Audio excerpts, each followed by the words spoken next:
Many retirees find that their after career days can be very productive.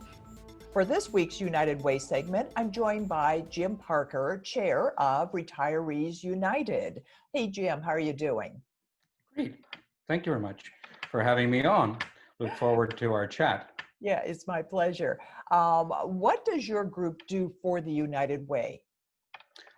Our specific goal is to try and encourage retirees to continue to participate in the United Way program, either by volunteering or by donations or participating in events.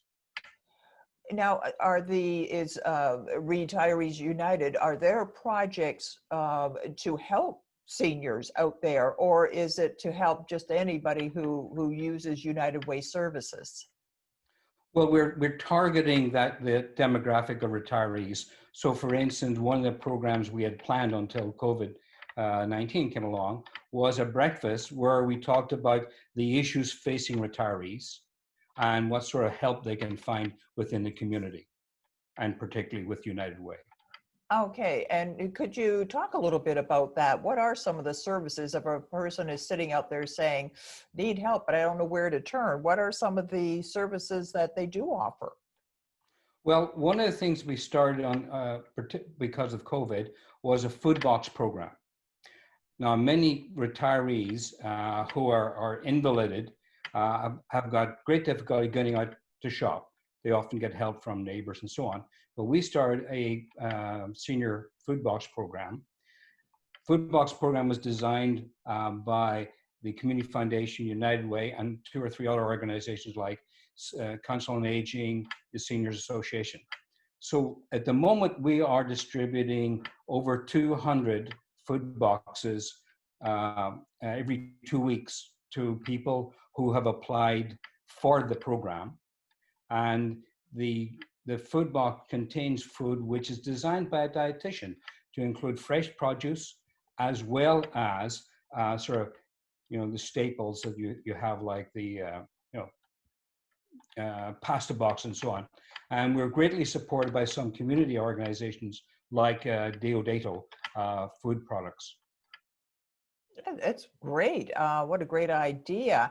So you have other seniors, retirees who are part of your committee. What special skills do you find that they bring to the table for the United Way? Well, clearly organizational skills. Many of the people who participate have had senior positions in organizations like Empire Life, Novelis, and so on. And so they bring those organizational skills to it. But on top of that, some are very good speakers. I was hoping today to have someone along with me who could speak even better than the rest of us. But unfortunately, I couldn't. But no, it is great working with them because they do have different perspectives. And because we come from a wide variety of organizations and backgrounds, you can get some very creative ideas. Absolutely, and and time to do these things, and still with the energy to do these things. People retire much younger than they used to, for sure. So, if somebody out there is watching this and saying, "Well, yeah, I'm retired and I do have some time on my hands," what are some of the special skills you need right now that someone could say, "Hey, I can help you with that"? Well, a good telephone manner would be really helpful right now. For instance, the food box program, I have 30 telephone calls to make today to tell the people in the food box program that tomorrow the food box will be delivered at a certain time. We also need a lot of drivers, so we need something like 20 drivers every second Thursday. So those are two kind of fundamental activities that could be done by people and we're not looking for large managerial skills, but a good telephone manner and a pleasant manner when you're delivering food box and so on is one. The other thing we're trying to do is organize a breakfast meeting. And in that, then we'd be looking for organizational skills, how to run a meeting, how to manage a meeting, and so on.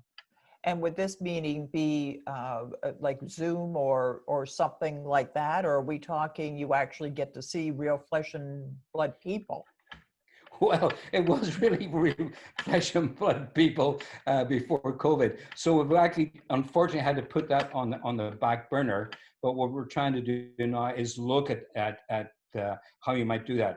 So in its place, we've got what we call like an outreach program. So we have contacted some like 27 different social and sporting clubs in the area and said, would you please get this message to your members?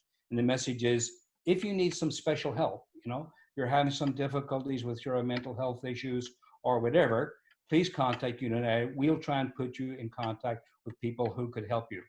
Or the other message is, if you would like to help someone during the COVID crisis, please contact us because we've got volunteer opportunities available to you.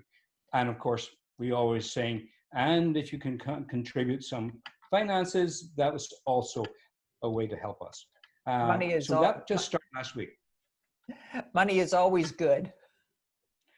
Well, particularly, I was just talking to someone the other day and they said, oh, thank you for helping my cash flow. So, I mean, Cash flow, boy, there's a business term. And what strikes me about the volunteer opportunities is you can do it and still maintain social distancing. And even delivering the boxes, they're what, left outside a door or on someone's porch. Is that how it's done? So you can, keep that 6 feet from people.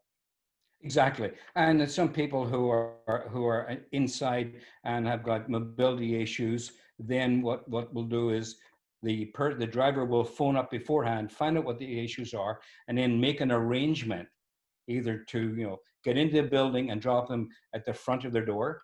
But the fascinating thing is that everyone wants to talk to them.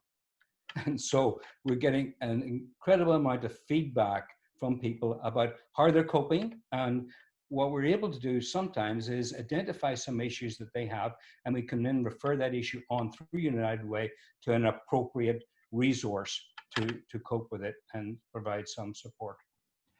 That is so important. Sometimes people don't know they've got a problem until somebody points out that there is help for them. So that sounds great. It sounds like a really good way to use your time as a retiree.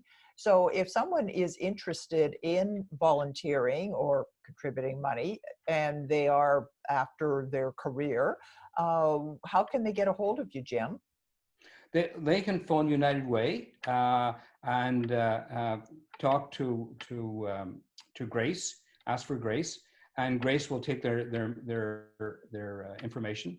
The other way is to go online to United Way. We have a volunteer center website there where you can look at what are the opportunities for volunteering. Or if you just want to post your name and say, oh, I'm willing to help, you can do it on that website. So there's 2 ways they can do it. Is there a mechanism there for, I don't want an ongoing kind of relationship. If you need help with a one-day thing, give me a call, and if I'm available, I'll help you, but I don't want to be tied down. Is that a possibility? I mean, that's a really good point. And in fact, the website is structured so that you can either volunteer on a long-term basis. For instance, you say, I want to be on a board of directors to help an organization. Well, that's a long-term. But if you just say, oh, I'm only interested in doing, a couple of hours a week, then, that's an opportunity too. So the website is structured to allow you to make those choices. Sounds great. Meets everybody. So, well, it's great to know that us old folks are still contributing, and I want to thank you today for being with us to tell us all about it, Jim. Thanks so much. Thank you for the opportunity to talk about the program.